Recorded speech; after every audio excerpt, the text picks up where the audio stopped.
A person who would kill your love when that love was all you had was not a good person, according to Jacob Morrissey. Even worse, if that person was your wife, the person who was supposed to love you more than anyone else, the person who knew you better than anyone else, the person who saw you at your most vulnerable moments, the man who found his way into your heart, into your bones, into your blood, into your soul. Three abono, how much all-consuming love and cancer have in common. Jacob concluded that some kinds of love, like cancer, are benign. Others are malignant. His wife fell into the malignant category, and like cancer, it needed to be cut out and destroyed. And Jacob knew how to do it. It was so perfect that he was sure even she would appreciate the way it was destroyed, and such a great ending. Jacob looked behind the workbench out the window, at the garden outside the window. It was filled with color. The garden of her English cottage, the very one she had spent so much time creating and planting, the one she loved so much, her pride and joy. But she'd abandoned it, too. For her, it would be like coming home. Yes, Jacob decided, it was poetic. Jacob stared at the blank canvas with the brush in his hand for a long time, waiting for it. It was hard to describe. It was an urge, a longing, a tingling in his fingertips, a flutter in his stomach, a longing in his soul, and a need in his gut. It was a clear vision in his mind that guided his hand. Without it, there was no art. Jacob slowly made the 360 turn, looking around the four walls of his studio, each stacked with blank canvases.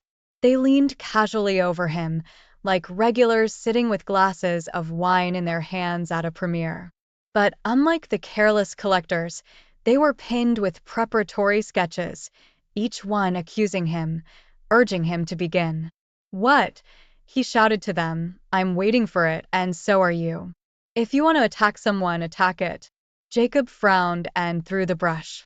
It rolled across the floor, stopping just short of one of the censured canvases. He threw the palette to the floor in anger. It fell face down on the floor with a crash. Still unsettled, he kicked it, enjoying the colorful stain it left on the wooden floor. It was the most creative thing he'd accomplished in months. Then Jacob did what he'd done every day since it left him. He went for a walk. He walked down a long, familiar, tree-lined path. The maples were green with new spring growth. Below them, all the way to the gate in the distance, a river of yellow, white, and green flowers flowed, daffodils. Jacob's feet were in the present, continuing his journey, his mind lagging behind the past. "Hi, please, Jake, let's do it. Daffodils are such happy flowers. It'll make the house perfect." Jake hid a smile. Perfect was Grace's favorite word. "The driveway is so long, it would take thousands." True, but they'll multiply, and every year they'll look better and better. They'll multiply with our happiness. Of course, he said yes. He always said yes to her. Jacob frowned, looking at the abundance of daffodils. She lied. She'd said they were happy flowers, and he wasn't happy. Dinner consisted of a can of cold baked beans, which he ate sitting on the floor of his studio. Dessert was a handful of dried apples that had become tough from age and exposure to the air. Their leathery texture gave Jacob's jaw a good workout. He thought longingly of the tender, juicy roast Grace had prepared. Jacob threw his head back and sniffed, imagining he could smell his favorite meat roasting in the huge double oven, pork with homemade applesauce.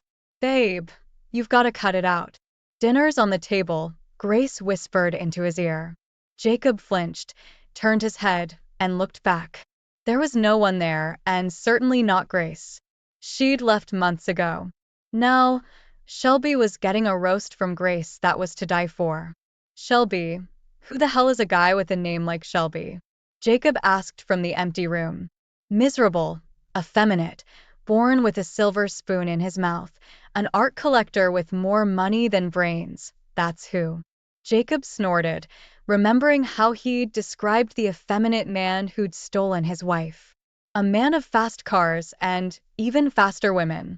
A banal, bored, jaded millionaire. Ironically, she met Shelby at Jake's last solo show. The bastard had even bought one of Jake's canvases to impress her. He must have really wanted to get into her panties, and he'd shelled out $45,000 for the privilege. Jake froze in place. He couldn't believe what his eyes were telling him. No, his mind screamed silently. She was just as her name predicted, grace in motion. All the curves of her body flowed seamlessly into the movements of the man beneath her. Her back arched sensuously, her breasts thrust forward. Her hands rested on his thighs, her head thrown back, her throat exposed. Her hair reached his thighs and swayed back and forth. Jake knew what it felt like.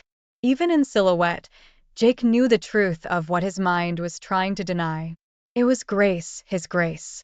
If he'd been watching an adult movie, he would have found this erotic.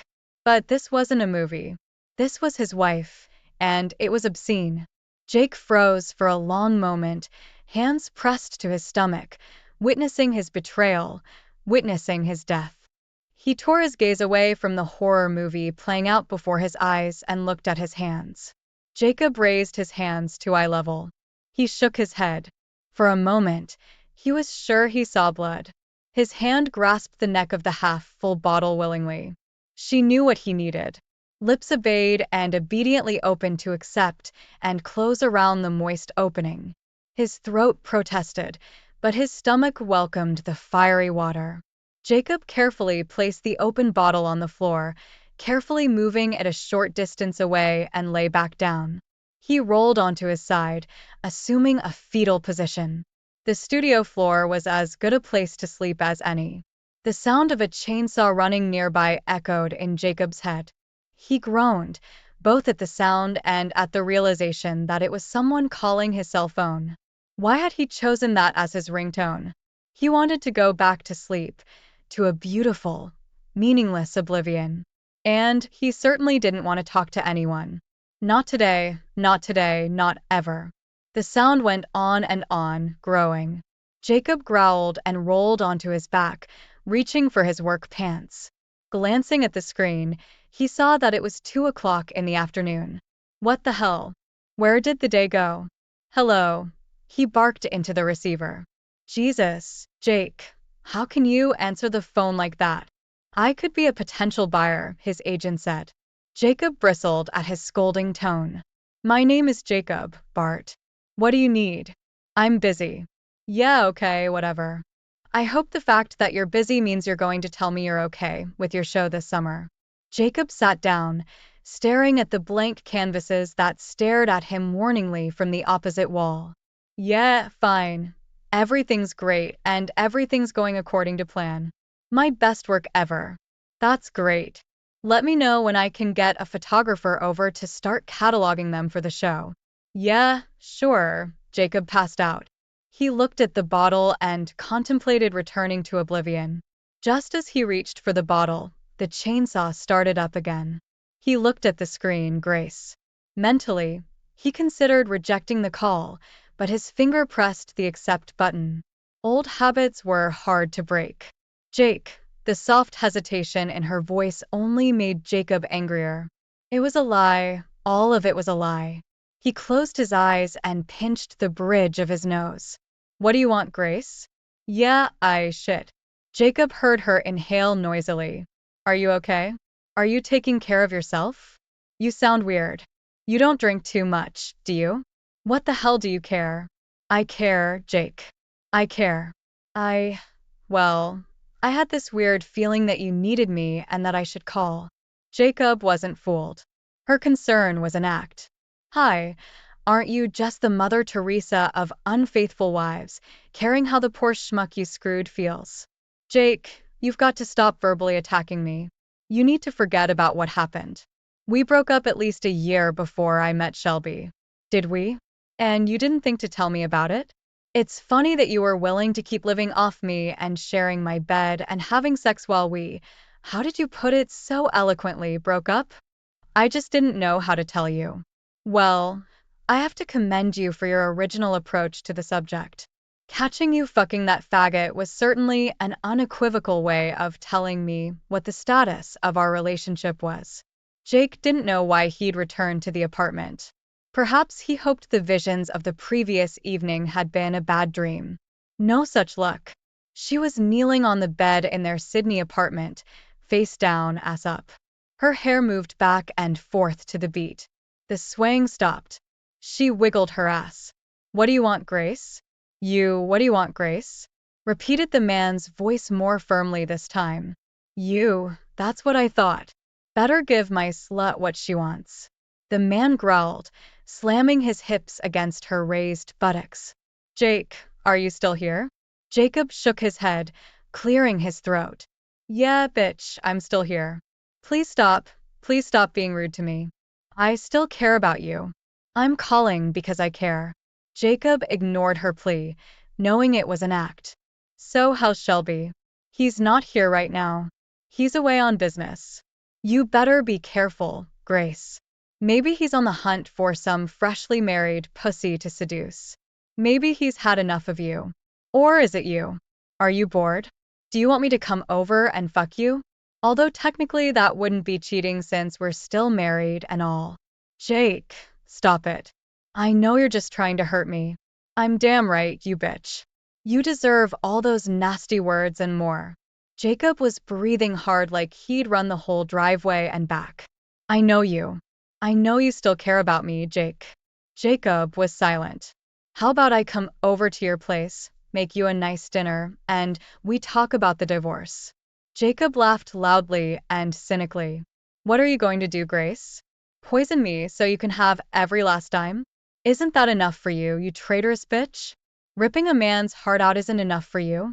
And Grace, I don't love you, I hate you.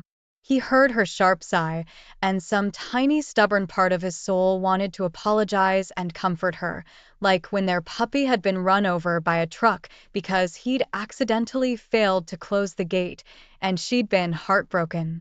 But that feeling lasted only a moment, and it ended with the memory of her parting words. So cruel and sarcastic as she dragged the suitcase to the car.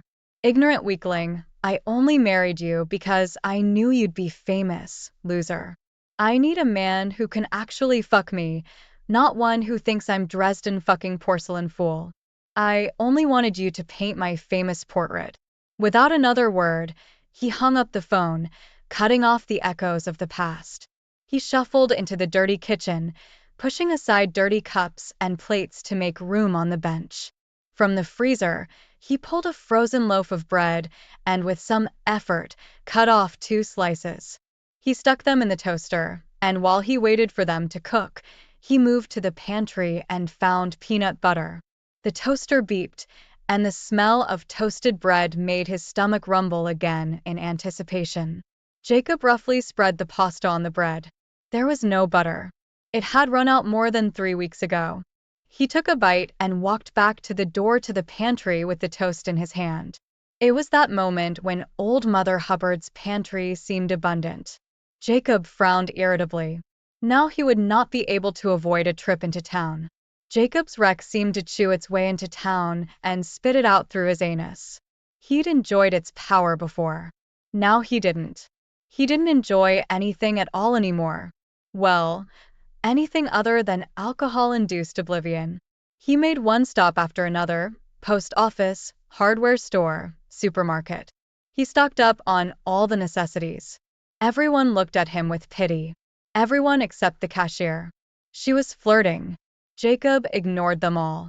No sooner had he climbed into his car after running his last errand than he heard the sound of a chainsaw in his pocket.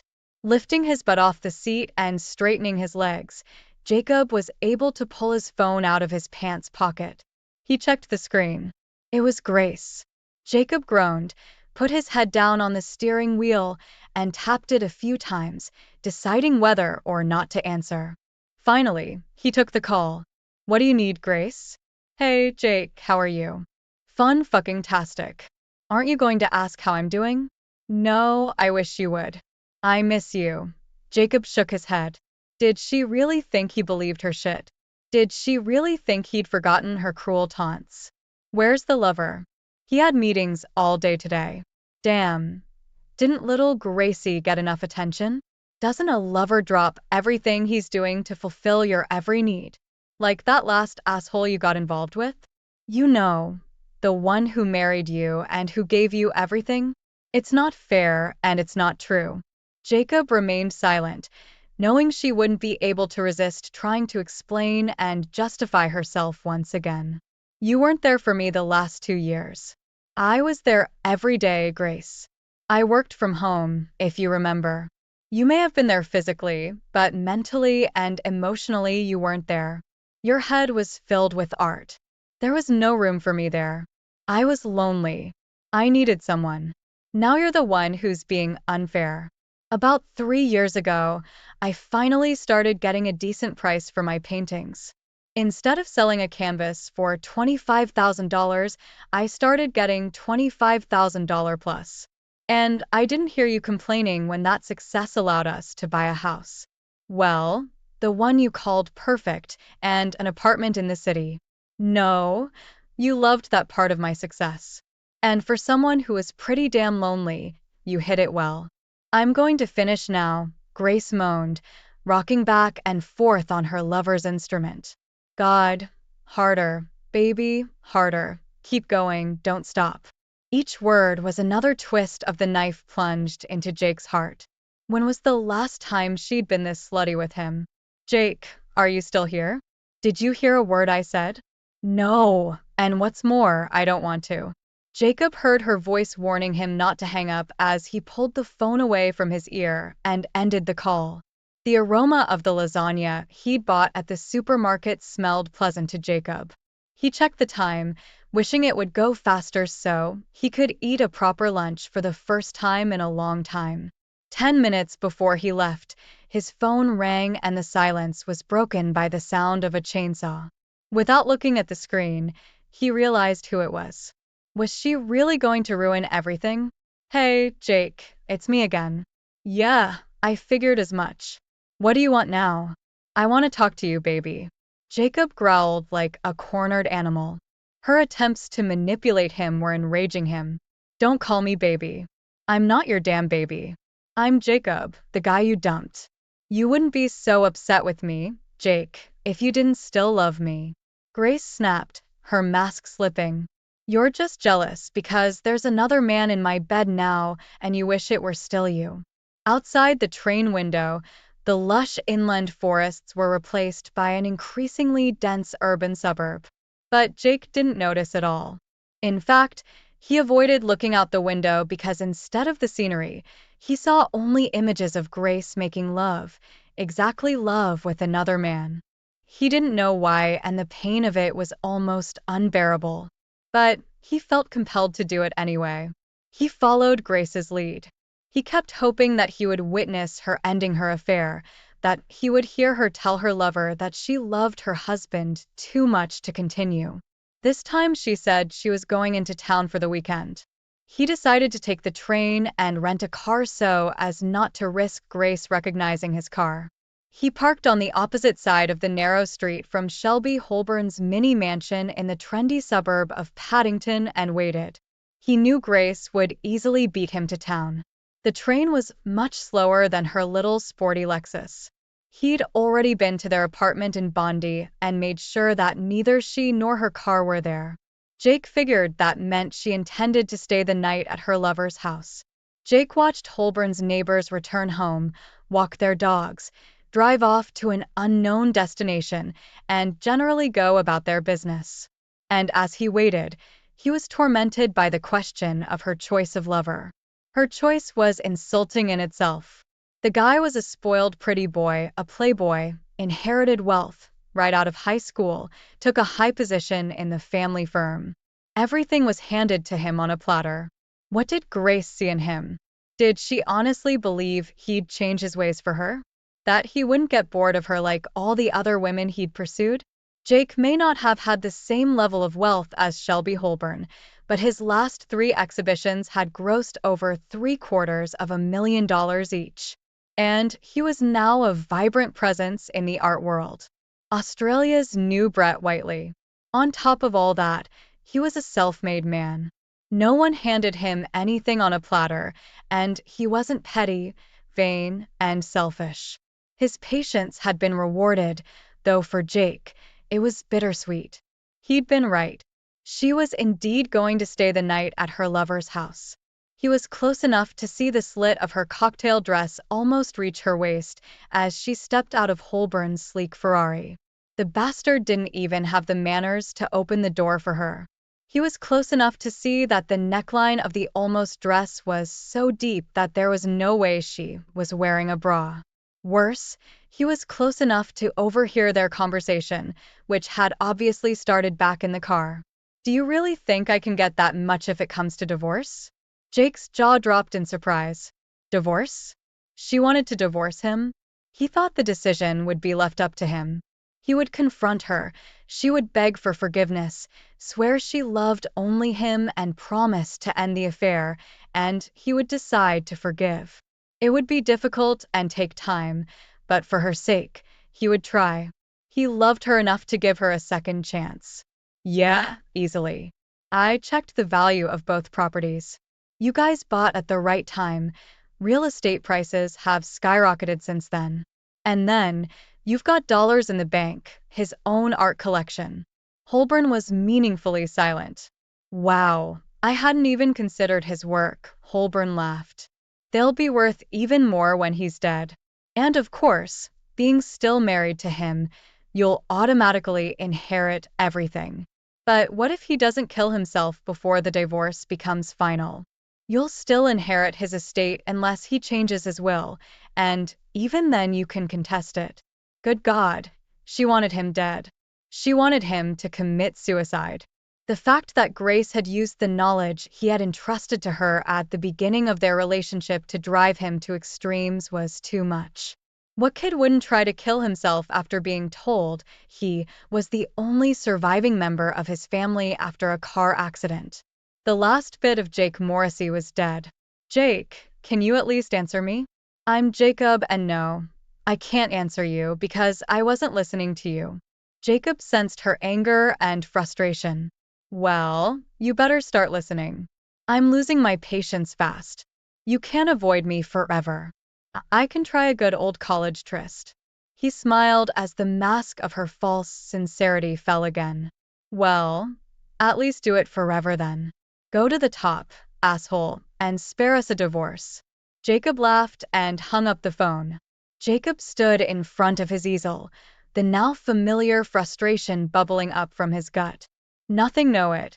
Jacob hated Grace for depriving him of it, as much as he hated Grace for her betrayal, for her evil desires. He looked to his left, beyond the workbench, out the window at the garden of her cottage. He had often watched her as she worked in the garden. His latest work had been a semi-abstract depiction of her in various guises in the garden surrounding their house. How could she say he wasn't there mentally and emotionally when he'd spent 12 months following her around, drawing her, photographing her, painting her in her favorite gardens? She couldn't. Her words were lies, deliberate lies designed to poison his memories, a deliberate attempt to rewrite their history by making him out to be the villain. All to justify her deception, her greed, a way to justify her infidelity, a way to drive him crazy, drive him to suicide. Jacob grinned. She could lie to herself and everyone else all she wanted. He knew the truth. The truth was that she was a malignant cancer, a cancerous growth in his life. A fantasy of destroying Grace played out in Jacob's mind. He looked at her garden, and as he looked at it, the colors seemed to become even more saturated. The blues more vibrant, the yellows more radiant, the reds deeper and juicier like blood. Even the greens became greener, like moss on a forest floor. Euphoria spilled through my veins, filling my heart, my head, my fingertips. Soon, Jacob reached for the bottle and took a sip, the fire water mixing intoxicatingly with the euphoria. Jacob checked his phone and smiled. 6 messages. He guessed who was calling. He enjoyed frustrating her attempts to talk to him. He hoped her self-control was eroding as quickly as his sanity. He decided to reward himself. After all, he'd gone to the mailbox to get the mail. Maybe he wouldn't read anything, just add a handful to the already huge collection that occupied the office desk. But the fact that he had emptied the mailbox deserved recognition. He sat at the dining room table, reclined in his chair, and drank his coffee. He added alcohol to it and dialed a number to access his messages. "Hey, Jake, it's me. Please call me back, baby. I'm worried about you." Jacob snorted. Who did she think she was fooling with her sweet words? No one, certainly not him. Jacob waited for the standard voice to tell him the date and time of the second message left on his cell phone. "Jake, it's me again. I know you're here. Please stop ignoring my calls. I need to talk to you. Call me back as soon as you get this message." Jacob smiled, noticing the note of irritation in her tone. Grace wasn't the most patient person, and Jacob knew better than anyone that she hated being ignored. As he waited for the third message, he took a sip of coffee. To his disappointment, it was Bart, his agent, wanting to know how the next show was coming along. Jacob frowned. He'd have to call the leech back and assuage his fears, or Bart was just as likely to show up unannounced, and that was no good. No, absolutely not. Another sip of coffee, another generic introduction about the time and date of message #4. "Jake, you ignorant asshole. You better damn well call me back or you'll regret it. I'm going to make your life a misery." Jacob grinned from ear to ear. Damn, Grace looked upset. Now she was blurting out her messages. And who is it she called an ignorant asshole? At least he always opened doors for her, brought home her favorite chocolates every time he went out of town, and made her coffee every morning, which she sipped while still in bed because she didn't like mornings. Did the handsome Shelby do all that? Jacob thought not. He was probably too busy following in Grandpa and Daddy's footsteps and figuring out what to spend his next million on to bother with such trivial considerations. He certainly wasn't opening car doors for her, and he really liked calling her a whore. Jacob shrugged. Maybe she liked being treated like a cheap whore. Maybe that was where he was wrong. Cherishing her and treating her with love and respect certainly didn't work. Message number 5 was a return to sugary sweetness. A fervent apology full of affection and requests to call her. It should have won her an Academy Award. When Jacob received the last message, he experienced a mental high. He selected the number on the messaging service necessary to repeat the message. He closed his eyes and leaned his head back, savoring the jubilation. "This is it, Jake. My patience is at an end. I will no longer be avoided by anyone. I'm going to the house and you damn well better be there." Jacob selected the option to save the message. He refilled his coffee, added another shot, and walked into his studio. His gaze immediately went to the window. He put the phone to his ear and listened to Grace's last message. He smiled as he looked at her cottage garden. Soon he promised the flowers. Soon she would be home. Jacob heard the car before he saw it. He smiled, jumping out the back door and rounding the side of the house to the side of the cottage where Grace lived. Grabbing a weapon he was sure Grace would appreciate, he found the hidden entrance to the garden. A narrow zigzag path where every turn was cleverly disguised, and cautiously made his way to the grassy center where she had placed a low stone bench. She called it her secret garden, her secret place to think or read or dream. Jacob went there to hide. Behind a wall of shrubbery, Jacob marveled at how cleverly Grace had arranged the garden. A large hill rose slowly in height, and different kinds of flowers were planted in tiers. She had said at the time that it allowed her to grow more varieties, showing them off. The garden looked impenetrable. The top row of gladiolus hid the fact that there was a narrow but deep depression in the center of the mound. If Jacob had wanted to, he could have stood halfway up the side of the hollow and gone unnoticed, and Jacob was 6 feet tall. Instead, he made himself comfortable and waited. He listened for a car approaching. He recognized it as Grace's Lexus. The car stopped, he thought, right behind his car. Unexpected was the sound of two car doors opening and closing. Interesting. Jacob wanted to take a look to see if it was the handsome Shelby she'd brought with her. If so, he could kill two birds with one stone. He heard voices, too distant to make out the words, but distinct enough to realize that one was male and the other female. Jacob smiled. He closed his eyes so as not to be peripherally distracted and focused on the sounds which grew louder as they approached. He should be here, Grace said. His car is here. I'll check inside. Maybe you could go around the house and see if he's anywhere outside? Sure, babe. I can't wait to see his face when he sees I'm here with you. Jacob grinned. Handsome Shelby might well see more than he expected before the day was over. Grace giggled. You're so bad, sweetie. You like bad, my little slut? Yes, I do. We are a couple made in heaven. Do you think my confronting and mocking him will be enough to piss him off? Jacob shook his head at Holborn's arrogance. He could only assume that they thought he was in his studio and couldn't hear them. I hope so. I'm so sick of pretending to care. Do you have any idea how hard it is day after day, year after year, to pretend you're a pretty butterfly when you're really an eagle? Jacob's lips curled at Grace's metaphor. She wasn't a majestic eagle. She was a hyena, a scavenger ready to pounce on a corpse. Now who's the bad guy? Grace giggled again, repeating Holborn's words. You like the bad, that's why you love me. You and I are alike. Jacob heard the front door open. The walls muffled her voice, but he could make out that she was calling his name. He imagined her going from room to room, her frustration growing when she didn't find him. Yes, Jakey Poo, Jacob heard Shelby mutter. Come out wherever you are. Shelby snide. Condescending tone didn't bother Jacob. He knew he'd have the last laugh. He listened, hearing the doors open and close, Grace calling his name. Everything was quiet for a moment, and Jacob wondered where she was. Shelby?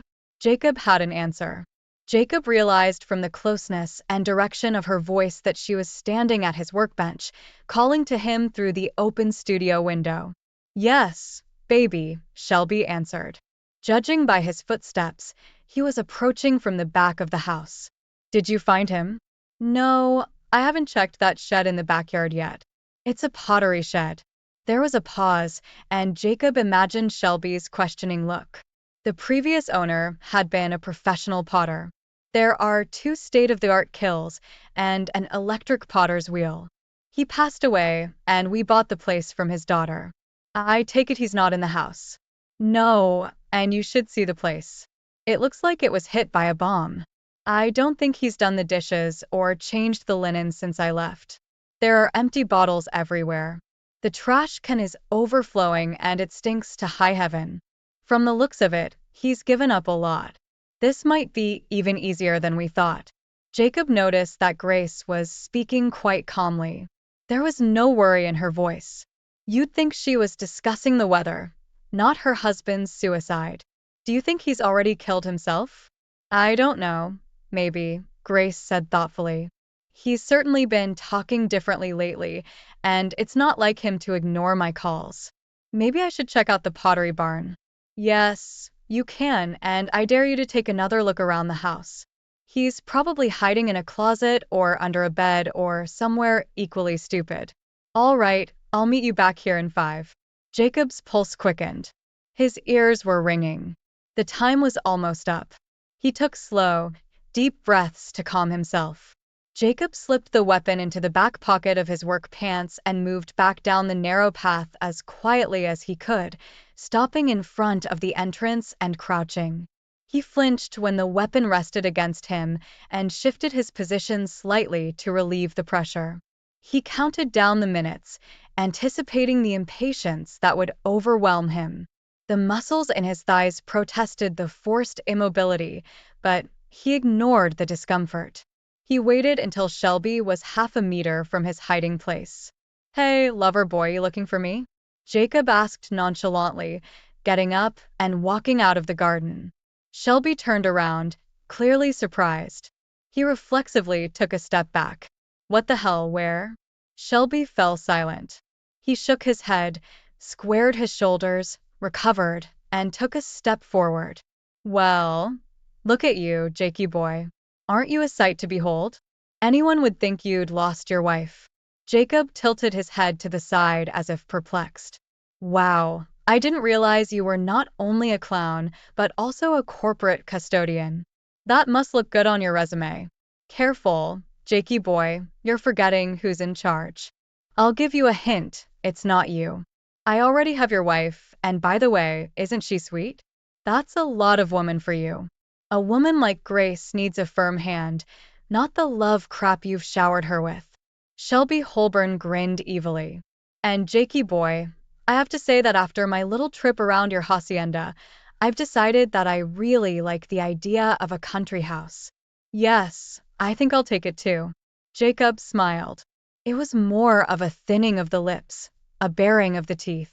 He stepped forward, shortening the distance between them, and cupped his hand around the weapon in his back pocket. Holborn raised his hands, clenched them into fists, ready to fight. He was too slow.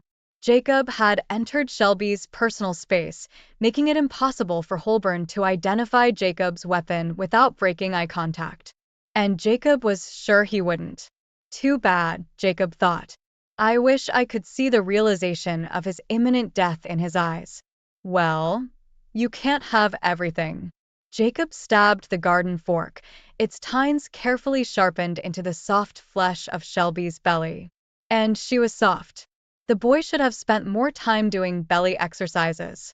With one hand, Jacob angled the fork upward, pressing hard, aiming to pierce Shelby Holborn's heart. Apparently, the way to the man's heart was indeed through the stomach. He would have preferred to rip out his heart. It would be more symmetrical that way. But piercings would have to do. With his other hand, he covered his mouth, muffling his screams. He stared intently into Holborn's eyes, enjoying the expression of shocked horror. Holborn's hands clutched at Jacob's arms as if trying to hold him down. Jacob brought his face so close to Holborn's that their noses were almost touching. He gave him a deliberately mad look. Get the fork, Holborn. Jacob laughed happily at the play on words. And he was sure that even Martin Riggs, Mel Gibson's character in Lethal Weapon, would have been pleased at his cleverness. Shelby? Jake? Grace's voice distracted Jacob from his joke for a moment. He looked over Holborn's shoulder and smiled at his wayward wife. Hello, Grace. How nice of you to drop in on your lover. When Grace took a step forward with a confused look, Jacob gave one last push. Holborn's last exhale washed over his face. Jacob wrinkled his nose. Ugh, this guy had eaten garlic recently. Jacob felt pressure on his wrist as Holborn's knees buckled. He pulled out a garden fork, and Holborn collapsed at his feet like a puppet with its strings cut. Grace shifted her gaze from her lover to Jacob's hand. My God, Jake, what have you done? I thought it was obvious, Jacob replied, grinning. I picked up my lover's fork. I wanted to see what all the fuss was about, so I stabbed him. You're right. It's fun. It's a little dirty, but yeah, it's fun. My God, Grace repeated over and over, backing away from him. Jacob stepped around Holborn's motionless body. Grace took another step back. Jacob took another step forward. The faster Grace retreated, the faster Jacob moved forward. Grace shook her head. Jacob nodded his head. Then she turned and ran. Jacob darted in pursuit. Adrenaline pulsed in his veins, and he realized what it was to be a lion chasing a gazelle. It was intoxicating. He closed the gap, adjusting his grip on the garden fork. Sprinting at full speed, he boomeranged the fork at Grace's legs and grinned as she fell face first onto the lawn a meter away from the car. In a moment, Jacob was on top of her, flipping her over onto her back and riding her, pinning her arms to her sides with his hips. He squeezed her tightly, risking a sideways lean to reach for a garden fork. Loverboy said you like it rough, that you need a firm hand. Well, how do you like it, Grace? Jake, don't, please don't, she whimpered, clearly frightened. I'm not Jake, I'm Jacob. What, Jake? Please don't hurt me, you love me, I know you love me. Read my lips, bitch. My name is Jacob, I'm not Jake. Jake loved you, I didn't. God, he loved you so much. He was the only person who cared about you. You were his reason to breathe, and how did you repay his loyalty? You fucked him, you killed him. Grace sobbed, rolling her head from side to side.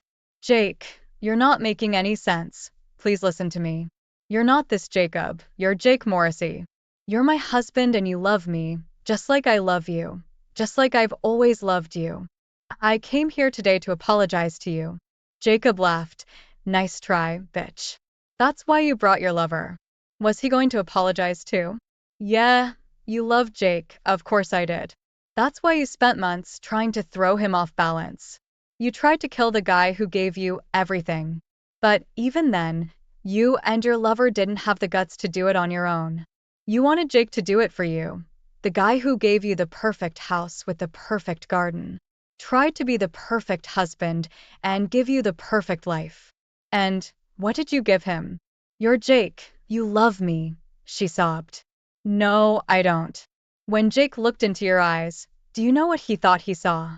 An angel, a sweet and perfect angel. You're Jake, not Jacob. Grace wriggled and twitched, trying to get free. But Jacob sat on her like a rodeo cowboy, and his weight was too much for her to throw off. Do you want to know what I see when I look into your eyes? Grace whimpered, tearfully repeating her earlier words. You're Jake, Jake Morrissey, and Jake is gentle and kind. Jake loves me. You are not Jacob. I see a cancerous tumor. What do we do with malignant tumors? Like a broken record, Grace sobbed. You're Jake, Jake Morrissey, and you love me. We cut them out. That's what we do. With those words, Jacob pierced the cancer's lying eyes. Jacob whistled as he mixed Holborn's ashes with the fertilizer of blood and bones. The daffodils would be thrilled with the upcoming fertilizer, just as the cottage garden had fallen in love with Grace. The thought of Grace in the garden reminded Jacob that he needed to move the sprinkler. Mentally, he ticked off the to-do list. Delete Grace's phone messages, check. Drive the Lexus to Sydney disguised as Grace, check. Sneak into Sydney apartment and leave signed divorce papers, check. Dispose of Grace and Holborn's cell phones along with the disguise, check. Using the second disguise to get on the train, check. Disposing of the second disguise, check. Vacuum the inside of the stoves, check. Wash the inside of stoves with bleach, check. Clean the chimneys of the stoves, check. Make dishes for kiln firing and use in artwork, check. Scatter grass seed around killing areas, fertilize and water, check. Clean the house from top to bottom, check. Shower, shave, and cut hair, check. Show up to town again looking normal and healthy, check.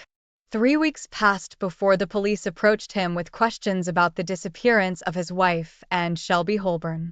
Jacob couldn't do anything to help them except confirm their affair. A week later, they returned with a search warrant. They even took small samples from the finished canvases to see if Jacob had put blood in the paint.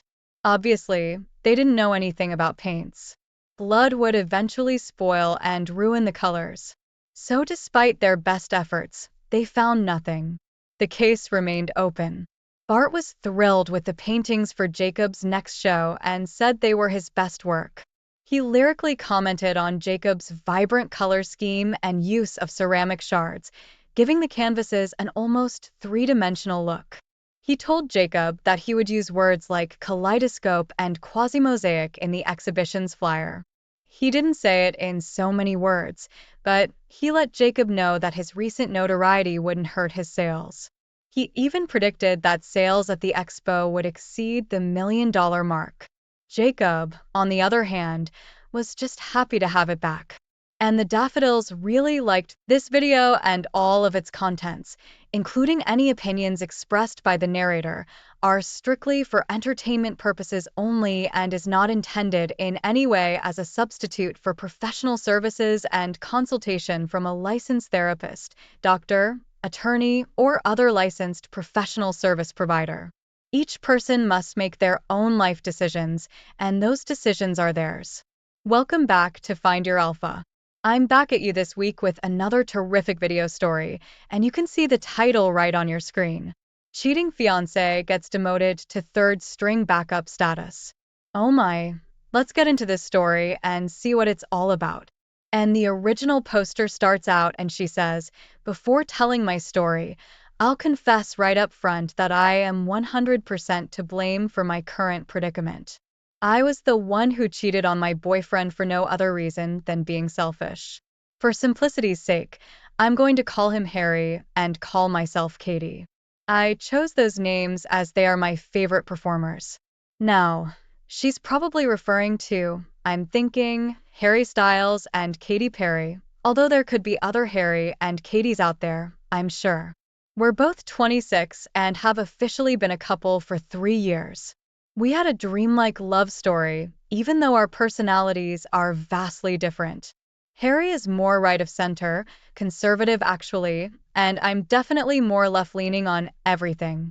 Now, I put up a big caution sign here, and that's because in today's modern society, I don't know if people at the opposite ends of the spectrum can get along.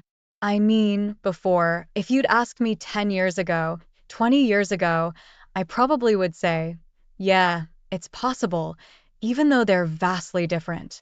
But today, I just don't see it. He likes to hunt, play cards, and shoot targets, while I like supporting social causes through my social media accounts and volunteering. I'll also confess that bargain clothes shopping is my secret vice. We met at a drag race of all places. He was there with a bunch of his friends, and I was there for an employee outing. We were in line across from each other at the concession stand. I think he sensed I was bored and struck up a conversation with me. Since the line was super long, we had a lot of time to talk. His line moved quicker than mine, so he got up to the window first. When he did, he looked back and asked what I wanted. I told him a Diet Coke, and he ordered it for me.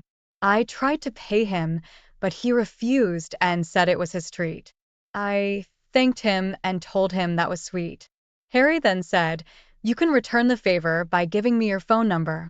I was hoping he'd ask for it, so I gave it to him right away and he said he'd call me sometime. When he got back to his seat, he texted me and I texted him back. We texted several additional times throughout the races. 4 days later, we went on our first date and fell in love soon after. In our case, it was a situation where opposites were definitely attracted and the attraction was intense. We became inseparable, save for the times when he and his friends went on their monthly boys' weekends. Now, 2 things I wanted to point out here. First, I put up that caution sign because she's saying they became inseparable. You've got to really be cautious about building your whole life around someone and making them the center of your world. Also, you can see already that she doesn't like him hanging out with his friends, especially going off on these boys' weekends, as she calls it. They've been doing this for the past 5 years and never miss a month. They travel all over the place to hunt and fish and also like going to Las Vegas to play cards and bet on sports. He told me about these trips shortly after we met, and I didn't have a problem with it at the time. To be honest, though, my hope was he would cut back or stop going on these trips once we became serious, but he didn't. I put up that caution sign because you can see this is a major issue for her with him going away on these trips and hanging out so much with his friends. He'd always tell me about his travel plans well in advance, so I could make plans myself for the time when he was away. Normally on those weekends, I'd either go visit my parents, my sister, or one of my friends. Harry normally would return early Sunday evening and would make it a point to come over and stay the night at my apartment, and he always brought me a little gift every time. Those Sunday evenings when he returned from one of his trips were the most passionate and loving times we ever spent together. Back in September, we celebrated our 3-year anniversary. While out to dinner, we had a discussion where we admitted to each other that we were basically unofficially engaged since we had been completely committed and monogamous since we met. It was then we made a decision to move in together by the end of the year. We thought this would be a good test to see if we were truly compatible living under the same roof. His lease was up at the end of October and mine at the end of the year. We had just signed a lease on a new 2-bedroom apartment in mid-October, and he moved in shortly after, just before his lease expired. The weekend Harry moved was hectic and crazy. All of his friends helped him move his furniture and other stuff, while I, along with 2 of his friends' girlfriends, put stuff away. During the entire weekend, Harry spent most of his time with his friends while I spent time with the ladies who I barely knew. Though we all did go out to dinner Saturday night and to brunch on Sunday. During the next week, I spent Monday through Wednesday with Harry at our new place, getting everything set up like we wanted and slowly moving some of my stuff in. On Thursday, Harry and his friends had a hunting trip planned out of state. I tried to convince him not to go so that we could continue setting up the apartment, but he insisted as this was their biggest hunting trip of the year. This really upset me, but I didn't show it. He and his friends left on Thursday morning and planned to return on Monday evening. Keep that in mind, folks. That weekend, my parents, sister, and all my close friends already had plans, so I resigned myself to the fact that I would be spending the next 4 days and nights alone until Harry returned. I planned to continue working on the apartment and watching Netflix all by myself. Now here's where I really messed up. There's a guy, Jason, she says, that works in the same building where I work that had been casually hitting on me for the past 6 months. Well, if this guy has been hitting on you for 6 months, that's not casually hitting on you. He is overtly hitting on you. I'd run into him down at the little cafeteria in the lobby of our building. He was never obnoxious or anything, but you know how you can tell if a guy wants you. I made it known to him that I had a boyfriend, and he never pushed any further. Well, on that Thursday, I ran into him in the lobby as I was going back up to my office. We chatted for a bit, and he told me that his boss just awarded him front row tickets to see one of my favorite artists. According to him, the tickets were initially for one of their customers, but they had to back out of going at the last minute, so his boss awarded him the tickets because of his job performance. I couldn't believe it. Those tickets originally cost $550, and since the concert was totally sold out, they were going for as high as $3,500 online. I told Jason the artist was one of my favorites, and he asked me to go with him. I hesitated for a moment, and then told him I can't as I was in a relationship. We talked a while longer about the artist, and then parted ways to go back to our offices. That night, as I sat alone in our new apartment, I was missing Harry while at the same time thinking about that concert and how much I wanted to go. The next morning at work, I walked down to the cafeteria to get a coffee prior to starting the day and ran into Jason. Here's where I made the big mistake. He told me he still had the extra ticket and asked if I had changed my mind. Instead of saying no like I should have, I instead asked him if I could meet him there as I couldn't go as his date as I was in a relationship. He said yes, of course. He then told me to wait there in the lobby while he went up to his desk to retrieve the ticket and bring it back to me. He returned a few minutes later, handed me the ticket, and said he'd see me when I got there. On my lunch break, I called Harry to let him know I was going to the concert. I told him another company in our building got tickets and offered them up to our company, and I got one. I said I would be attending along with other coworkers from my company. So she's completely lying to her boyfriend or fiancé, whatever you want to call him. Throughout the year, I attended a number of events for work, so Harry didn't question me about it.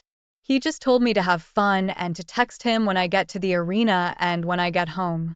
I felt really bad not being totally forthcoming with him, but I knew if I told him who gave me the tickets and who I'd be sitting with, he'd never accept it, even though my only interest was in the tickets and not the guy.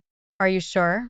As I drove to the venue, I talked to Harry the entire way and sent him several selfies of me at the concert, and the poor guy is off on this hunting trip somewhere, and he's saying, "Oh, look, my girlfriend's out with their coworkers, and she's having fun." Meanwhile, she's got her date sitting right beside her. I arrived at my seat just before the concert started, leaving a little time for small talk with Jason. It felt awkward being there with him, but I convinced myself it was okay since I was just attending the concert. I was mesmerized and dancing during the entire show and hardly spoke to Jason at all during the performance. He wasn't really into the artist, while I'm definitely a raving fan. It was probably the best concert I ever attended, but unfortunately, I'll only remember the event as being one of the worst decisions of my life. After the concert, Jason asked if I wanted to grab a quick drink with him. I told him I couldn't. I thanked him for giving me the ticket, and we walked out of the arena together. When we got outside, he insisted on walking me to my car. Along the way, he asked what my plans were for the weekend. I told him I didn't have any plans and was probably just going to do housework. I asked what he was going to do, and he said he was going to work out both days and then take it easy the rest of the time. He said that after he works out in the morning, he normally stops at a coffee shop to catch up on his email from the week. It just so happens to be the same coffee shop I go to, but I never saw him there before. Is that really a coffee shop that you go to, or is now that going to be a coffee shop you go to? I told him this, and he told me to stop by and say hello if I was in the area tomorrow morning. We got to my car, and again I thanked him so much for giving me the ticket and told him how much I enjoyed the concert. It was another awkward moment. There was no kiss, no hug, and not even a handshake. I felt kind of bad as I gave him nothing in return, and he had been such a gentleman. As soon as I started driving, I called Harry and told him what a great time I had. Because of the bottleneck getting out of the parking lot, it took me nearly an hour to drive home. Harry and I continued talking the entire time. The next morning, I got up and started working around the apartment, getting things organized and put away. As I was doing so, I started thinking about Jason and how nice he was to me and how I didn't hardly speak to him at all last night, and I started feeling guilty. Around 10 a.m., I decided to go to the coffee shop and see if he was there. My plan was just to drop by to quickly thank him again. I arrived and saw him sitting at a table outside.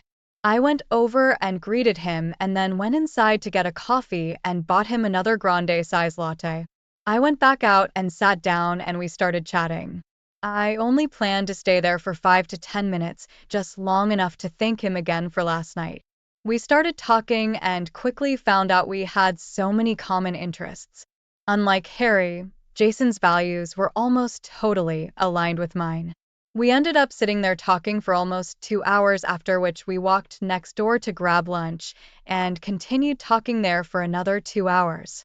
I know it was wrong, but I have to admit I was taken in by him and how much we had in common. Now listen to this.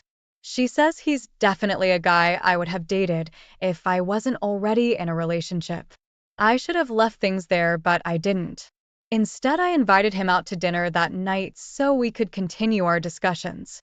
We met at the restaurant at 7, and again we talked throughout the entire meal.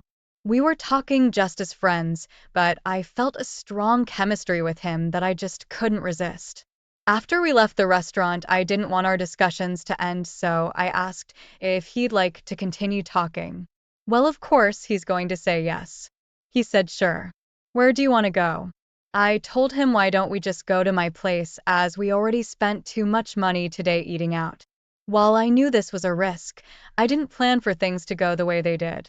Now come on, you're bringing a guy back to your apartment and you didn't expect things to go the way they did? We're not stupid. We know what you were up to and what you planned on happening. As soon as we arrived at my apartment, we talked for about 10 minutes and then started making out. I don't believe you even talked for 10 minutes. I bet as soon as that door opened, you guys were all over each other. I told him about my situation, but he said he didn't care. Unfortunately, neither did I at that point, and we ended up having intimate relations for the rest of the night until we eventually fell asleep. So, man, she forgot about Harry real quick, didn't she? In my mind, I convinced myself this would be a one-time thing and nothing more. After all, Harry was away doing God knows what, so see, she's already trying to justify it, saying, well, I don't know what Harry's doing when he goes on these trips. He could be hooking up with other girls. You see what she's doing here? Now listen to this, listen to this. The next thing I remember was being wakened out of a deep sleep by Harry's voice saying, "Good morning, Katie." Being groggy, I didn't immediately remember what happened the previous night and was at first glad to hear Harry's voice. When I opened my eyes, I saw Harry standing in the doorway, and I asked him why he was home so early. He shook his head and said, I hope it was worth it, and turned around and walked away. It was then I realized Jason was still lying in bed beside me. I shook him to wake him up, and then I sprang out of the bed wrapped in a sheet and started running out of the room to stop Harry and to explain what happened. As I was doing so, my feet and hands got tangled up in the sheet and I fell face first onto the floor. When I got up, I realized that I had bitten right through my lip. Jason ran over to me and lifted me up and took me into the bathroom, and we applied towels with direct pressure to stop the bleeding. Once things were stabilized, I told him to leave. He insisted on staying, but I told him to please leave and that yesterday and last night was all a big mistake. He wouldn't leave, so I started yelling at him, telling him he ruined everything and to just get out. So you see how she's passing blame now on this Jason. She's telling him you ruined my life. No, Katie, you're the one who went out to coffee with him, then to lunch with him, then to dinner with him, and you're the one that brought him home to your apartment. So this is 100% on you, because he wasn't in a relationship with your boyfriend. You were. He finally ended up leaving after I kept shouting at him. After he did, I sat on the edge of the tub applying pressure to my lip and crying. When I looked in the mirror, I could tell it was a deep cut and I really should have stitches. So I went to the urgent care that's close to my apartment. There I ended up getting 6 stitches. They also gave me a painkiller and put me on a corticosteroid to reduce the swelling. When I got back to my apartment, my face was aching and I was mentally distraught. I tried reaching Harry to apologize and to explain everything, but he didn't answer. I spent the rest of the day at my apartment crying and beating myself up for what I'd done. All the while, I kept trying to contact Harry, but he just ignored my attempts. I really needed to talk to someone, and I couldn't tell my family or friends as I was too embarrassed. So I ended up calling Jason to help me make sense of things. So she's telling us all in this story how, oh, this Jason ruined her life, and she's only friends with him, and it was a big mistake. But yet now she's calling him to talk through things with him. Unbelievable. I first apologized for putting him in that situation. I then explained that what I did yesterday was wrong and took full responsibility for my actions. I explained to him that I was in love with Harry and wanted to marry him someday. If I was this Jason, I would say, really, come on. I told Jason I'd like to keep our relationship to being just friends. Well, you've already gone way past friends because we shared so much in common. But we could never be alone again because I was in love with Harry. Jason tried convincing me to break off my relationship with Harry as he wanted us to be together, but I told him no. I said what I did was wrong and I know who I am and I was meant to be Harry's partner. Jason then asked me to consider at least keeping our intimate relationship going as I tried working through things with Harry. So Jason was saying, man, I really like what we did there last night. Why don't we keep this going? And then you could see if you work things out with Harry, and if you do, you can go be with Harry, but in the meantime, you and I could keep hooking up. I told him no. I would never do that to Harry. I explained that our relationship could only consist of cordial conversations whenever we casually bumped into each other and nothing more. That's how I left things with Jason. I ended up taking Monday and Tuesday off to recuperate from my accident and to try making contact with Harry, but he's totally shut me out. Good for you, Harry. The silent treatment is always the best way to go. He's not answering my calls or texts, and I can't blame him. I feel so bad. All I want to do is apologize to him and ask for another chance. I know I'd never hurt him again, and I could prove it if he just let me try. Let me know if you think I should keep trying or if I should just give up and try to move on. The problem is I don't think I can make it without Harry at my side. He's been my rock and my light, and I can't see myself existing in the world without him.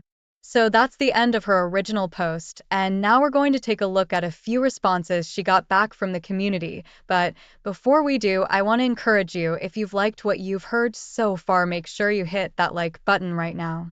That will help get this video seen by people all over the planet. Now, let's take a look at some of those responses. The first one's from a woman. She says, if you are truly sincere about your love for Harry, then I would throw myself at his feet and tell him you will do anything to prove it. At this point, you've totally blown up what you had, so it will take extreme measures to get back to where you were. I cheated on my first boyfriend in college and quickly regretted it. She says he took me back and I did everything for him, and I thought things were going well, but he suddenly dumped me after 4 months and started dating another woman who he eventually ended up marrying. I realize now that he was the love of my life, and I wish I had taken even more drastic measures to keep him. Now listen to this last part she says. She says, I'll never forget him and still think about him often, even though that all happened years ago, and I've since married and have a great husband and family. So even though this woman now is married, and this is years ago this all happened, and she's got kids and everything, she's still thinking about that guy. So that poor guy that married her was obviously her second choice or her third choice or her fourth choice, who knows, and he's probably thinking, oh, I've got a wonderful wife and family. Meanwhile, this wife is still dreaming about a guy that she did dirty 20 years ago or something. Unbelievable. Next, we have a response from a guy. He says, people on here are not as stupid and gullible as you think. We can see right through your games and manipulation. It's clear you are attracted to this Jason guy, and your plan was to juggle a relationship with him and Harry at the same time, then eventually select the one you want to be with. I've seen women do this before, and I'm ashamed to say I've fallen for it, but never again. Harry would be a fool to take you back, he says. And next we have another response from a woman. She says, regardless of what you are telling us, it's clear from your story you do not love or even desire Harry. The guy who rings your bell is Jason. You should let Harry go to find someone who will be compatible with him, and you should pursue a relationship with Jason. Where I'm afraid you may have hurt your chances with Jason is that you cheated on Harry with him. I know this may seem counterintuitive, but the fact you so quickly had us with him while in a 3-year relationship with Harry conveys to Jason that you are someone who is probably not reliable. Probably not reliable? I would say definitely not reliable. In the back of his mind, I'm sure he's now thinking, if she did this to him, she'll likely do it to me someday. You should address this with him right up front, she says. And then finally, we've got another response from a guy. He says, you're the reason so many men are choosing not to marry these days. So let me get this straight. You're in a 3-year relationship with a guy and talking about spending the rest of your life with him, and then some guy comes and offers you concert tickets, and you end up sleeping with him the very next night. Please tell me your post was all work of fiction. If not, you've got some serious problems to work on, sister. So those were some of the responses she got, and now we're going to take a look at some of the updates that she's given. The first one came 17 days later. She says, I apologize for not giving an update sooner, but as you know, I've had a lot going on in my personal life. Before I start, I want to address something that has come up in a number of the comments I received. I do not love Jason and have no interest in getting into a relationship with him. While we do have a lot in common and share many of the same interests, he could never mean anything to me as long as Harry exists in the world. Now, if I never met and fell in love with Harry, that might be a different story. What I'm saying here is Harry is my soulmate, and as long as he's alive, while I'm alive, he will always be my number one guy. I'll now pick up on things where I last left off. As I said in my original post, I took Monday and Tuesday of that week off to recuperate from my fall and try to get in touch with Harry. Harry blocked my number and changed his status to single on Facebook. I knew when people would see this, they would start asking questions, so I had to get out in front of it. I called my mom and told her about my fall and the stitches. She was worried about me and wanted to come down to spend a few days with me. I told her that wasn't necessary since I was feeling better and the swelling had gone down. She asked if Harry went with me to the urgent care, and I told her no. I then explained that her and I were going through a rough patch and hadn't spoken for a few days. I think she has a typo there. I think she meant to say he and I were going through a rough patch and hadn't spoken for a few days. Mom then started asking me 1,000 questions about what was going on. I told her we were working through things and everything would be okay. She and my dad love Harry and have been encouraging us to get married and give them another grandchild. Mom and I talked a bit longer and I thought that was that, but then things took a turn for the worse that evening. Mom called me and started yelling at me, asking why I didn't tell her I cheated on Harry. I asked what she was talking about, and she told me that she called Harry and he told her that he and I were no longer together. She kept asking him why, and he told her to ask me. According to her, she told him that she wasn't going to hang up until he told her the truth. So instead of Harry just maintaining his silence, he instead sent Mom a picture he took of Jason and I in bed together. I didn't know he took the picture and was horrified. The picture is of Jason laying on his back and me laying across his chest with my head just below his chin and my bare back exposed. Like I said, I was horrified and had to tell Mom the truth about why we broke up. Mom spent the next hour yelling at me at the top of her lungs.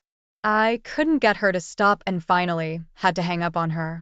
She called back a couple hours later and we talked through things. Cheating is a real hot button issue for Mom, as she raised me and my 3 siblings to be faithful and trustworthy people and to never cheat. The reason this was such a hot button issue for Mom is that she cheated on Daddy 1 year after they were married with an ex-boyfriend. At the time, my parents were struggling financially, and she admits it was a weak moment for her and the biggest mistake of her life. So I guess you could say the acorn doesn't fall far from the tree. Daddy caught them in the act and made her move out and filed for an annulment. Mom kept begging Dad to give her a second chance, but he kept moving forward with the divorce. Then, like a miracle, a week before the hearing date, Daddy decided to give Mom another chance. That was 33 years ago, and they've since gone on to have a fairy tale marriage with 4 kids and 7 grandchildren. When each of us kids reached an age where we were old enough to understand, Mom sat us down and explained what she did. Well, I have to give the mother credit for doing that. Now, if the mom actually did that and really sat them down and explained she cheated on their father years ago and that it was wrong and to never do that, I give her a lot of credit for doing so. She also pointed out the guy she cheated with to us so that we could see what a big mistake she made. The guy is a complete loser who doesn't work and lives in public housing. He also weighs about 400 pounds now and drives around town on one of those scooters. Ever since she and Daddy reconciled, she has treated him like a king, and he deserves it. He's been a wonderful dad to us, and our mom has been a wonderful mom. None of us can believe what she did, and that's why cheating is such a sensitive subject for her. Now here's where it gets worse. Mom told me I had to tell my dad what I did. I told her I didn't want to, as I knew it would break his heart and make him think less of me. She said I had to and that I needed to travel back home to tell him in person. So that weekend I drove back home to tell Daddy. When he saw me, Dad was concerned about the visible cut on my lip and started asking how I got it, and I told him I just fell down in the bedroom. After explaining that, I told Dad what I did, and he started crying. Then Mom started crying and I started crying. Dad excused himself from the room while Mom and I sat there crying our eyes out. When Dad returned, he asked me about Harry, and I told him Harry broke up with me, but I was trying to get him back. I then said I hope he is as forgiving and loving as you are, Dad. What Dad said next shocked me and really hurt Mom. Dad said he would advise Harry not to give me a second chance because the whole process is just too taxing mentally. He said the best thing for us is to go our separate ways and find someone new to make a fresh start. Mom then asked Dad if he was sorry he gave her a second chance. He said, "No, you gave me 4 beautiful children." She then said, "If I didn't give you children, would you still say the same?" And he said, "Probably not." Hearing this crushed Mom, and she cried for the rest of the day. Later that night after we ate dinner, Dad explained himself. He told Mom he loves her and wouldn't trade her for anything now, but said that the first 5 or 6 years after she cheated on him were mentally stressful and something that he wouldn't wish on his worst enemy. Mom cried and they talked for a long time at the table. Thankfully, by the end of the conversation, they kissed and hugged, and everything is back to normal for them. Driving home, I felt so terrible for not only cheating on Harry, but for ripping open an old scar from my parents that I thought had totally healed years ago. I promise you I have learned a lesson and will never be unfaithful again. For now, I'm going to focus on getting Harry back and proving to him that I can be the loving and trustworthy partner I was before. Well, let me tell you something, Katie, you're never going to be able to prove that even if he does take you back, and just like your dad took back your mom, it's never going to be 100% of what it was before. You just have to face that. Now she comes back with her final update, so we can see what happened, and the final update came 3.5 months later. She says, "I've come back to close the book on this post and to move on to the next phase of my life. After trying unsuccessfully for 3 months to get Harry to talk to me, I've finally given up. I know what I did to him was inexcusable and we will both be scarred by my actions for the rest of our lives, but the least he could have done was given me closure." Well, I think you gave yourself closure when you jumped in the sack with this Jason. You gave the relationship closure, so he doesn't owe you anything more than that. I'm mentally defeated and have been going to counseling for the past 2 months.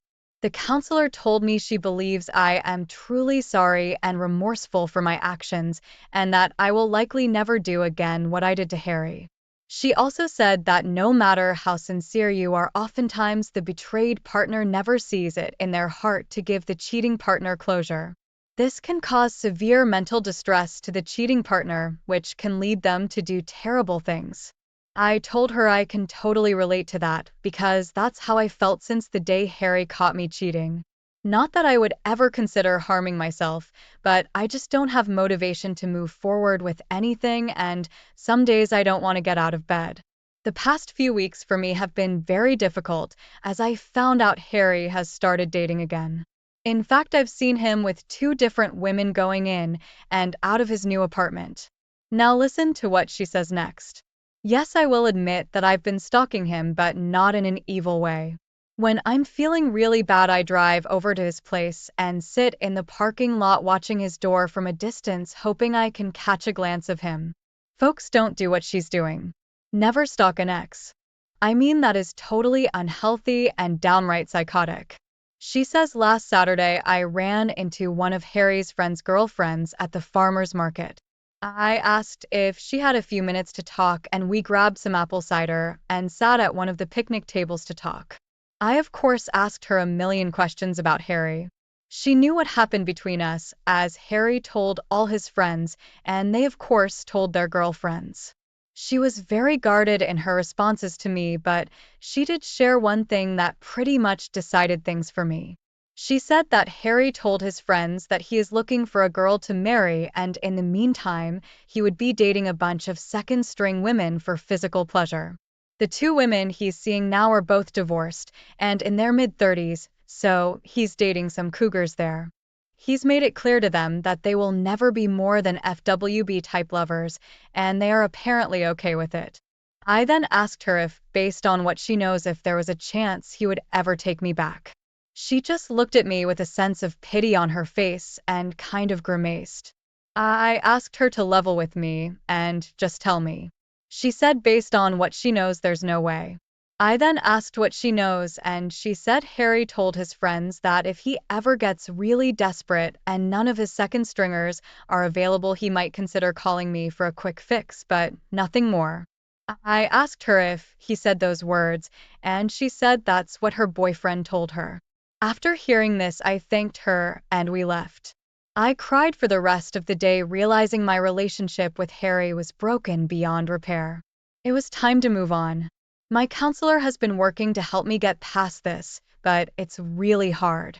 Thanks to everyone who read my posts and especially to those of you who encouraged me throughout this process. So that's the end of her story. Now for this Harry, I think he handled the situation appropriately. He came home, he caught her in bed with another guy. Instead of acting crazy and getting physical with the guy and potentially getting himself in a bunch of trouble, he just tells her, okay, I hope it was worth it, turns around and heads out the door, and then completely cuts contact with her. That, of course, drives her crazy. It's eating away at her still, but you know what, that's her fault. She needs to pick up the pieces now and move forward, and I'm sure this Harry is going to be just fine. There's going to be plenty of women out there for him. He's in his mid-20s. He's apparently got a job. He's working. He's doing well for himself. It sounds like he'll have no problems getting someone else, and for her, she's in her mid-20s, and I'm sure she's an attractive girl. She'll have no problems getting someone else, but what she needs to do, she needs to be truthful with him right up front and say the last relationship I was in lasted for 3 years and we broke up because I cheated on him. Now, will she tell her next beau that? Probably not, but that's what she should do. Now, let's take a look at what I think are the morals of the story. First of all, in today's world, people on opposite sides of the social and political spectrum are nearly incompatible. Like I said previously, I would have told you, yeah, it could work out. It'll be a little awkward, but it could still work out. In today's world, I just don't think it will work. Next, cheating is never just a physical thing with women. Don't believe what they say. There are always emotions involved. Next, and I said this on the last story, mental stress will eventually impact your physical health. Look at this girl's dad. He said for 5 or 6 years after he took his wife back after she cheated on him, he was mentally stressed. Why do you want to live your life like that? Life is too short. Don't stay with someone who betrayed you. Next, the betrayed partner never fully recovers from infidelity. Again, using her dad as an example, 33 years later, you can still see that still eats away at that guy whenever he thinks about it, and that's the way it is when people take someone back who's cheated on them. That's always going to be in the back of their mind. Next, a strong man will never accept any form of cheating. It doesn't matter if it was 1 time, 10 times, 100 times. It doesn't matter if she's emotionally connected to him or not, which I just said that's all bunk because there's always emotions involved. A strong man will never accept any form of cheating, and then finally, as I always say, after cheating occurs, go your separate ways. Focus on your mental, physical, and financial health and move on with your life. So those are my thoughts, and now I want to hear from you. What did you think of this story, and how do you think this guy handled the situation? Would you have handled it like he did, or would you have done something completely different? Tell us about it in the comments. Also, be sure to hit that like button. Share this video with your friends and subscribe to this channel, and I will talk